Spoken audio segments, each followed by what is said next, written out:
주의 말씀입니다. 마가복음 12장 28절에서 34절 말씀입니다. 공부하겠습니다. 율법 가운데 한 사람이 와서 그들이 토론하는 것을 듣고 있다가 예수께서 대답을 잘 하시는 것을 보고 모든 계명 중에 어느 것이 첫째가 하는 계명입니까? 하고 물었다. 예수께서는 이렇게 대답하셨다. 첫째가 하는 계명은 이것이다. 이스라엘아 들어라. 우리 하나님은 유일한 주님이시다. 네 마음을 다하고 목숨을 다하고 생각을 다하고 힘을 다하여 주님이신 너희 하나님을 사랑하라. 또 둘째가는 계명은 내 이웃을 내 몸같이 사랑하라는 것이다. 이 두 계명보다 더 큰 계명은 없다. 이 말씀을 듣고 율법학자는 그렇습니다, 선생님. 하나님은 한 분이시며 그 밖에 다른 기가 없다 하신 말씀은 과연 옳습니다. 또 마음을 다하고 지혜를 다하고 힘을 다하여 하나님을 사랑하는 것과 이웃을 제 몸과 같이 사랑하는 것이 모든 번제물과 희생제물을 바치는 것보다 훨씬 더 맞습니다. 하고 대답하였다. 예수께서는 그가 슬기롭게 대답하는 것을 보시고 너는 하나님 나라에 가까이 와 있다 하고 말씀하셨다. 그런 일이 있은 뒤에는 감히 예수께 질문하는 사람이 없었다. 아멘. 이 말씀 가운데 은혜와 깨달음이 있기를 바랍니다.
아름답고 귀한 계절에 또 오늘 성서의 말씀 함께 나누게 돼서 참 기쁘고 감사합니다. 설교를 또 어른 설교는 오랜만에 하는 거여서 저에 대한 성찰을, 삶에 대한 성찰을 오랫동안 했습니다. 올 들어 한국교회환경연구소에서 일을 시작하면서 생태환경 선교 활동에 그래도 어느 때보다 더 집중하는 한 해였습니다. 그래서 한 해를 돌아보면서 얼마나 풍성한 결실을 얻었을까 이렇게 저희가 좀 돌아봤는데, 이 창조 세계를 회복하고 또 선미를 지키는 그런 선교 활동이 어떤 결과가 남는 그런 게 아니기 때문에, 결과가 겉으로 드러나는 일이 아니기 때문에 결실을 평가하기는 좀 어려울 것 같고요. 그래도 새로운 선교 현장에서 어떤 그쪽의 감각을 좀, 그 느낌들을 알고 경험하고 또 새로운 현장의 감각을 이제 좀 알아가는데 1년을 보내는 건 그래도 결실이겠다 이런 생각을 하게 됐습니다. 어느 동료 목사님이 전화를 주셔서 제가 서울로 출근을 하게 됐다고 얘기를 했더니 서울 입성을 축하한다고 이렇게 전화하셨어요. 가만 생각해보면 그렇죠. 사무실은 서대문에 있으니까 서울 입성이 맞는데 그냥 축하받을 일인가 이런 생각을 하게 됐죠. 그래서 매일 출근을 이제 하는데 한 3시간에서 4시간 정도 출퇴근 합쳐서 걸리고 있는데, 지하철에서 이제 멍하니 창에 비친 이제 제 모습을 보면서 이제 멍하니 이제 요즘 아이들만 멍 때리면 이제 저의 모습을 다시 생각하고, 야 이게 지금 뭐 하고 있는 건가 이런 생각을 하게 됐습니다. 10여 년 전에 이제 대학원도 마치고 영동 이제 한복판에 있던 교회를 그만두면서 도시의 삶은 이게 신앙하고 너무 거리가 있다. 그래서 어떻게든 외곽으로 가겠다 하고 결단하고 사실 지평교회에 온 건데, 어느새 또 똑같이 서울로 올라가는 그 지하철에 그 창에 비친 모습을 보니까 이게 뭐 하고 있는 건가 이런 생각을 하고, 또 이게 정말 삶이 팍팍하고 빠르게 진행되는구나. 서울에서 일하는 삶은 왠지 모르게 각박하고 뭔가 정신없다 이런 생각을 다시 하게 됐습니다. 그래도 이 엄미산 기슭에 있는 지평교에 있을 때는 계절의 변화, 봄, 여름, 가을, 겨울도 좀 느끼고, 가끔 엄미산을 산책하면서 아침 저녁으로 이렇게 계절의 변화, 또 날씨의 변화 이런 것들 좀 생각하고 했었는데, 출퇴근 시간을 다 보내는 이제 서울로 가는 길에서는 저는 그런 게 없고, 그냥 빠르게 일 처리하는 것들, 그리고 해야 하는 일들도 분주하게 그렇게 일을 보냈습니다. 그 빠른 1년이 어느새 간지 모르게 지났는데요. 그 1년 동안 어떻게 내가 선교하고 있는 현장의 분위기가 어떻게 진행이 되고 있고, 우리 사회가 또 어떻게 변해가고 있는지를 느끼는 곳으로 1년이 걸리는 것 같습니다. 요즘 청장년들, 젊은이들을 포함해서 청장년들과 또 어떤 우리가 기독교 운동이라고 얘기하는 하나님나라 운동, 그 분위기, 그리고 또 생태 환경의 분위기들을 좀 파악하는 그런 시간으로 1년을 보냈고요. 그 분위기를 파악하면서 느낀 것들, 또 평소에 말씀을 읽으면서 묵상한 것들 가지고 좀 나눠보려고 합니다. 좀 사회 전반적인 분위기, 기독교계를 포함해서 전반적인 분위기를 두 단어로 요약해라 이렇게 하면 여성과 청년, 여성과 청년에 대한 얘기를 수없이 듣게 되는데, 그거를 이제 공감할 수 있는 그런 좀 책들을 읽게 됐습니다. 그래서 어려운 책도 아니고 소설책인데요. 제가 잠깐 짧게 설명을 드리겠습니다. 82년생 김지영이라는 책인데, 그냥 유명한 책입니다. 워낙 유명해서 걸그룹의 어느 유명 스타도 읽었다고 해서 유명해지고, 얼마 전에 들어가신 노희찬 문재인 대통령께 선물한 책이라고 해서 굉장히 화제가 됐고, 실제로 인쇄를 제가 책을 보니까 한 번 출판한 게 1세인데 70세가 됐어요. 2년도 채 안 됐는데 70세가 인쇄될 정도로 거의 요즘 젊은 사람들은 다 읽는 책입니다. 그래서 어떤 내용인가 봤는데 진짜 굉장히 재미있고 소설책인데 한 이틀 만에 그냥 본체 다 읽었습니다. 여성의 그냥 소소한 삶을 다룬 그런 책입니다. 그래서 여성들이 겪는 그냥 소소한 불편함, 당혹스러움, 슬픔, 아픔 이런 것들을 담담하게 그냥 소설처럼 일기처럼 써낸 글인데, 굉장히 우리 사회에 큰 영향을 주었고, 이 안에 담겨있는 어떤 여성 차별의 현실을 공론화하는 그런 굉장히 큰 역할들을 했습니다. 그래서 요즘 TV만 틀면 나오는 뭐 미투 운동이나 여성 혐오 반대나 아니면 뭐 해와역 집회, 뭐 현대 집회 이런 여성 운동의 어떤 기저에 그 어떤 이야기를 만들어낼 수 있는 힘이 어디냐 그러면 사실 이 책을 읽으면 이런 데서 나오는구나 하는 그런 생각을 하게 됐습니다. 그래서 이의 이웃들 우리가 관심해야 될 이웃들이 성경 현장의 이웃들이 여성이었구나 이런 걸 알게 되는 계기가 됐습니다. 다음 이것도 또 재밌게 읽었는데요. 하마터면 열심히 살 뻔했다라는 좀 불온한 제목의 책입니다. 청년에 대한 삶이죠. 취업의 현실도 후에 양극화에 대한 어떤 그런 불확실함, 또 답답함 그런 어떤 불편함에 대한 책인데 이 책도 굉장히 많이 팔렸어요. 올해 초에 나온 책인데 요즘 유행하는 이 사람이 이제 일러스트에서 자기 그림을 그리는 사람인데 자기 이제 모습을 캐릭터화 해가지고 담담하게 이제 오늘 세상을 살아가는 젊은이들이 어떻게 살고 있고 또 세상 기준 때문에 흔들리지 않고 소신 있게 자기 가치를 가지고 살아나가게끔 이렇게 설득력 있게 또 젊은 감각으로 책을 썼습니다. 그래서 요거는 이제 그림들이 좀插화들이 있더라고요. 뭐 이런 거죠. 저 이제 속옷 차림이 이제 주인공인 것 같아요. 그 영화 어땠어? 이렇게 물어보니까 전혀 기대하고 봤더니 재밌더라고요. 그랬구나. 내 인생도 그렇게 가죠. 이러면서 타인의 어떤 시선이나 기대 이런 걸 걸지 말고 자기 삶 그냥 자기가 살아가는 뭐 이런 내용 것 같습니다. 뭐 실패하면 어떻게? 청년들이 가장 걱정하는 거죠. 뭐 엄청 후회하면 되지 이러면서 그냥 위트 있게 풍자적으로 그냥 넘어가서 요즘 젊은이들 가장 이런 거 넘어갔다.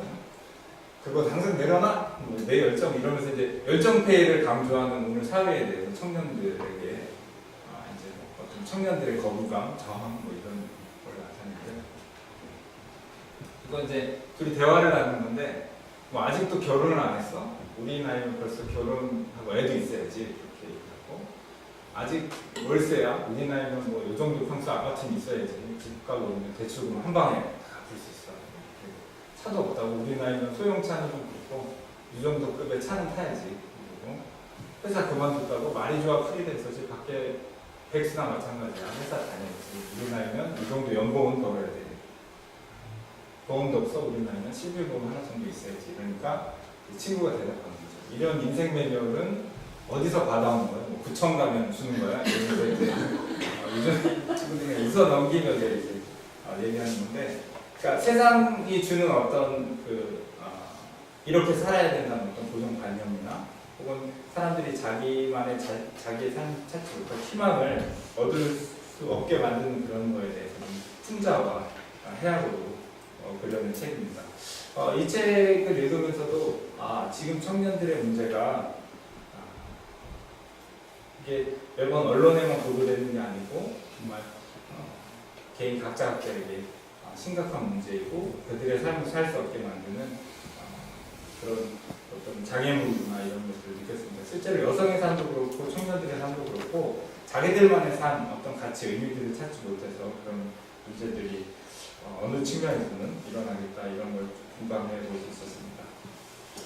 이 책이 더욱더 이제 감동에서 다가왔던 건 이 작가들이 다 제 동갑이에요. 그래서 저 이제 40된 79년생들이 18년생, 그리고 82년생 김지영 주인공의 남편이 79년생이에요. 그래서 딱 제 나이대 사람들이 청년과 장년 중간 사람들이 느끼기에 우리 사회가 이렇고 내가 이런 위치에 있고 이런 불안함 속에 있구나 이런 것들을 굉장히 공감할 수 있었습니다. 40이라면 도로기여서 흔들리지 않는 나이인데 굉장히 자충우돌하고 뭔가 들썩거리는 어떤 그런 삶들을 잘 표현을 해주었습니다. 서대문으로 입성을 하면서 느끼는 어떤 현실은 이런 유쾌하지 않은 우리 이웃들의 이야기였습니다.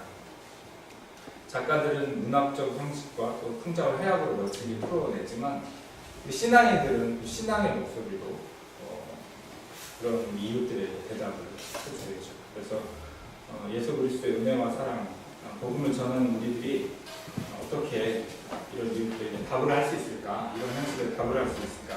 곰곰이 생각을 해보았습니다.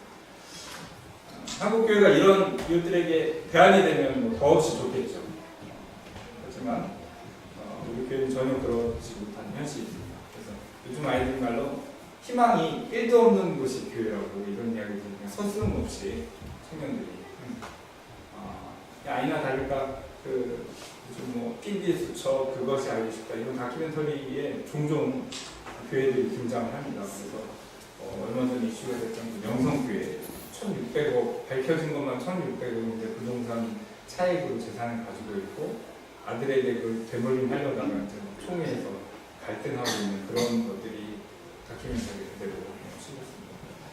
지평교회 있을 때는 뭐 명성교회를 생각도 못했죠. 지평교회와 비교를 하지도 않고 교단도 다르니까 전혀 생각을 안 하고 있었는데 이제 서울에 가니까 같이 친하던 기독학생회 활동을 하던 선배님인데 예장 목사님이 되셔서 지금 명성교회 세습 반대를 하다 쫓겨나신 목사님을 그냥 공공 바로 만나고 같이 밥을 먹고 얘기를 듣고 또 어떤 존경하는 선배님 한 분은 그분이 또 거기 담임 목사님 이사장으로 계셔서 어떤 학교의 이사장 반대 운동을 또 하고 계시고 그래서 이제 한국교회에 이런 일이 전혀 남 일이라고 생각하고 우리의 일은 아니라고 생각했는데 조금 이제 서울이라는 어떤 중심에 가서 보니까 이게 한국 전반의 이야기들이 남 이야기가 아니라 이런 그 현실을 느끼게 됐습니다. 또 이 돈 문제는 그래도 양반이죠.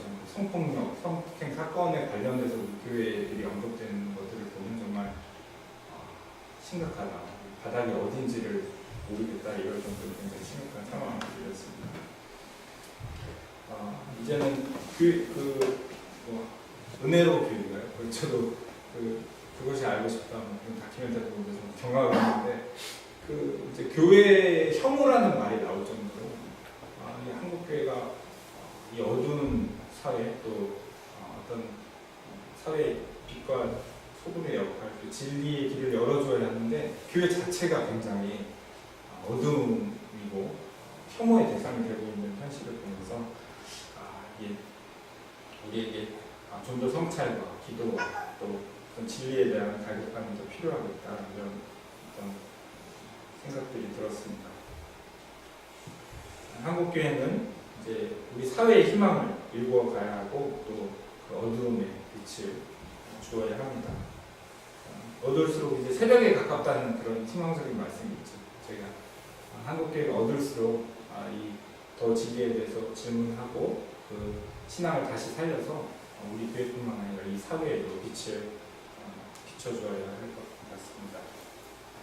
한국 교회가 여러 가지 노력들을 하고 있죠. 여러 가지 노력들 중에 우리 지평교회와 또뭐 이렇게 목사님과 저는 생태 환경 선교라는 생명 선교라는 부분에서 계속해서 그 희망들을 찾으려고 노력을 하고 있습니다.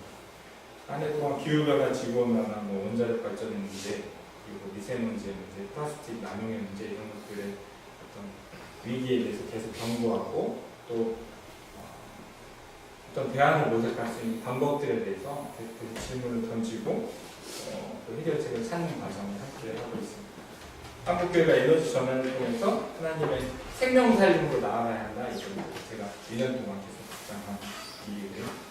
생명을 살리는 하나님의 기운을 통해서 희망을 이뤄가는 이 한국교회, 우리 공동체를 살리고 또 한국 사회의 어떤 변화도 이끌어내서 생명 살림의 공동체로 회복되도록 함께 기도하고 노력을 해야겠습니다. 이런 우리의 노력에 또 성서는 우리에게 생명의 신앙을 전해주고 또 삶을 새롭게 돌아보게 합니다. 오늘 우리가 읽은 마가복음의 말씀은 예수님의 대답을 궁금해하는 율법학자의 질문으로 시작을 합니다.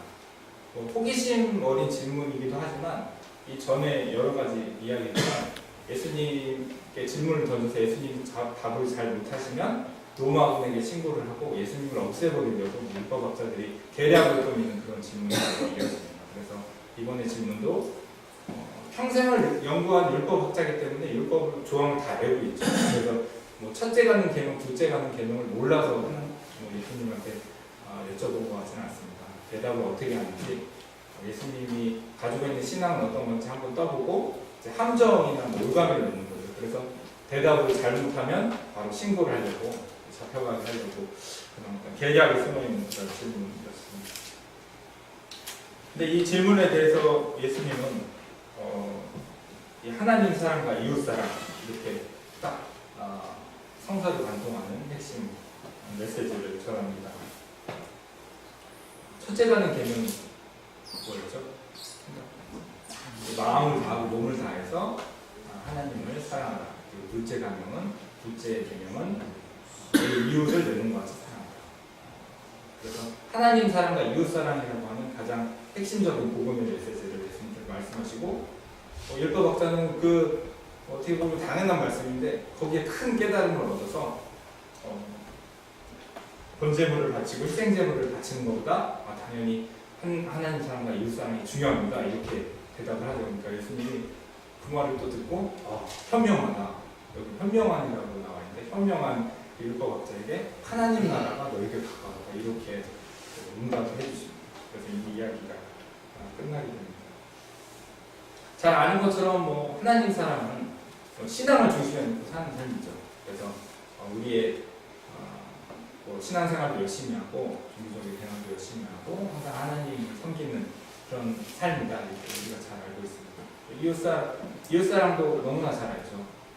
앞서 말씀드린 청년과 여성, 우리 사회에 소외된 사람들, 요즘에는 난민들도 있고 성소수자들도 있고 이러니까 그런 소외된 사람들을 내 이웃으로 더 사랑하고 같이 더불어 사는 것. 하나님 사랑과 이웃 사랑을 너무나 잘 알고 있습니다.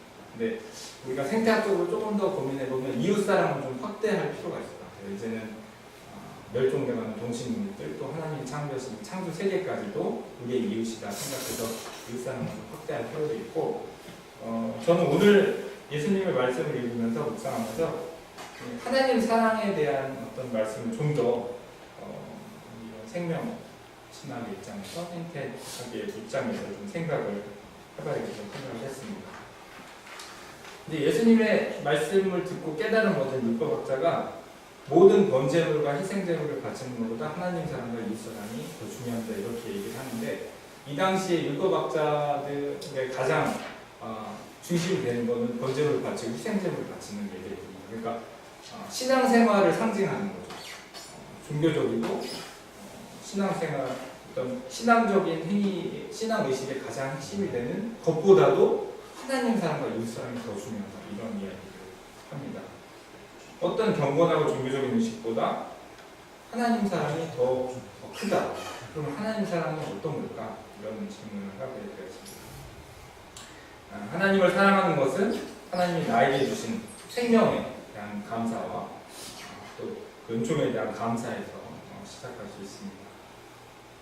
하나님은 나에게 생명을 불어넣어 주셨고 그 생명을 그대로 나의 삶을 살아가게 하신 것은 감사와 은총을 깨닫는 시작이 됩니다.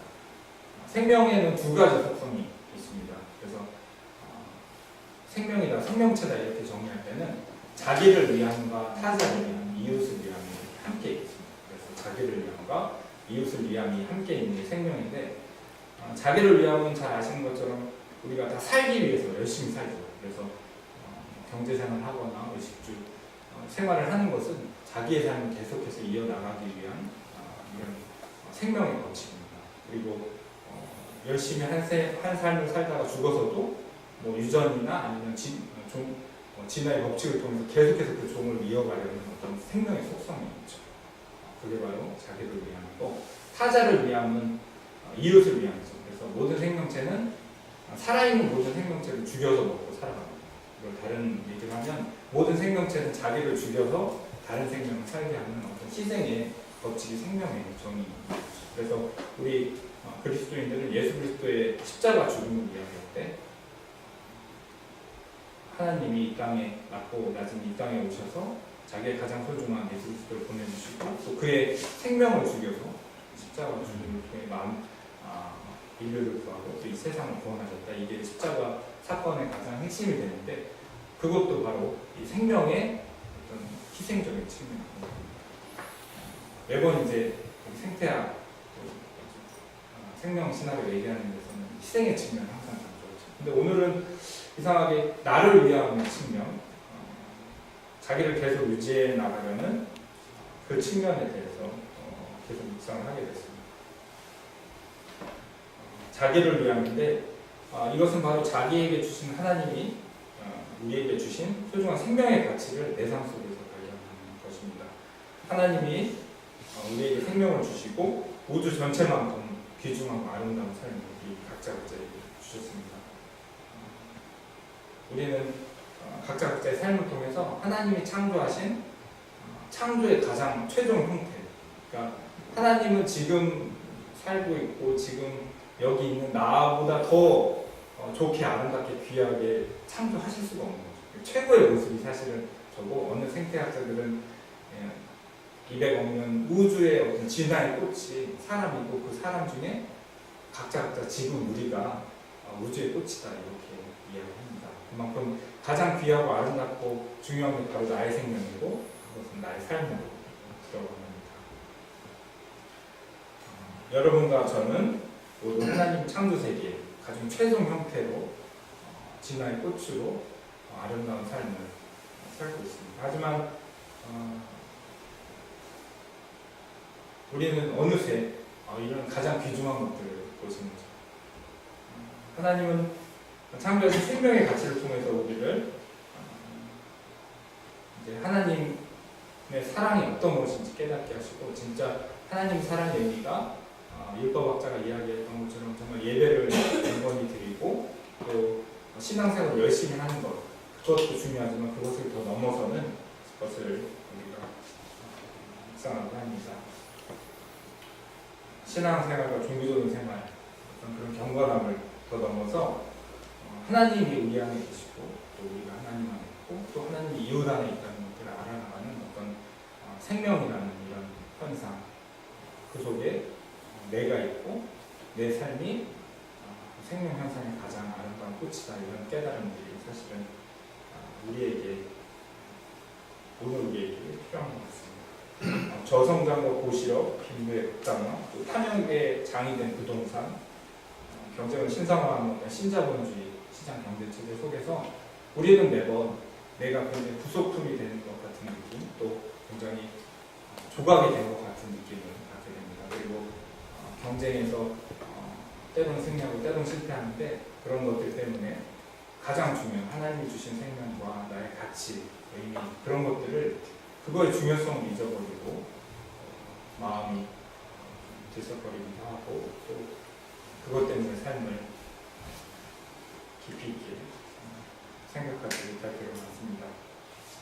우리는 예수님이 주신 오늘 진리의 말씀을 통해서 새로운 희망들을 품어봅니다.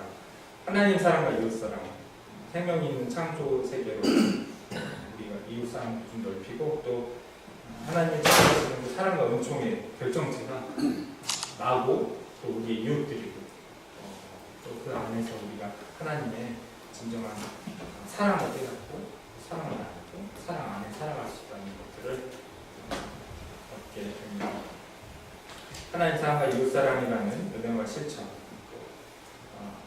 그런 어떤 주님이 주시는 진리를 통해서 하나님 나라에 다가가는 병의 교민들이 되실 것 합니다.